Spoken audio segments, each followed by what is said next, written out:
I think already the rewards have been obvious.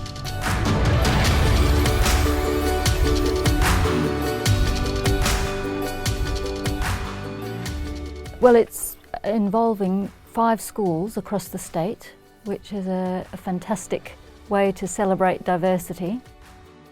We've got remote schools, we've got regional schools in that mix, and 1 metro.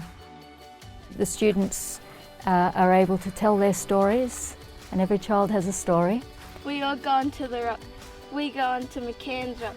Yeah, Mr. Payton reckon we all gone for a ride. The way they're telling the story is in Aboriginal English. So this is just a wonderful way that some of that Aboriginal culture, and could be history as well, is being captured.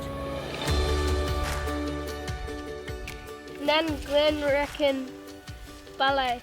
We all took it. It's the language the first language that our kids speak and learn before they go to school, which means we use English words. So people are hearing English words, but they have Aboriginal meaning.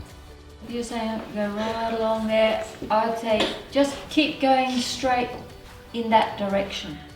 We've got guidelines on how to write Aboriginal English, but this is still an evolving part of recording Aboriginal English, if you like. So then Nan looked at all your sentences.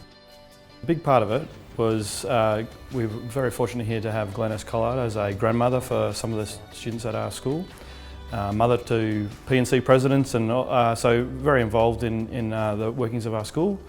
And it was talking with her and with Patsy Coensberg from the EALD team that we were trying to embrace the cultural standards framework.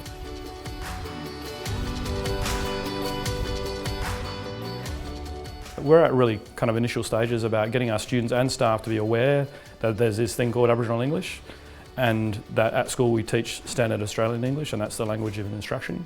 And we found, maybe a little bit to my surprise, because I'm coming from more from a remote school sort of context, that kids here weren't aware of the terminology, even that it was called Aboriginal English and standard Australian English, and they were proficient code switching from what they were doing at home to school, but they weren't really aware of it.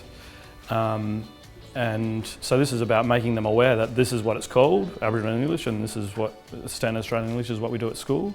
Too lovely, we're going for a ride. All us are going, all us kids. Miss Argent told us. It's about delving into what's underneath all the language, the culture that comes with it. That is really important.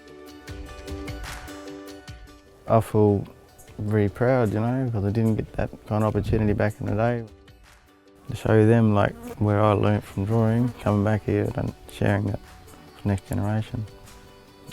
Have you heard there was a damper and ants?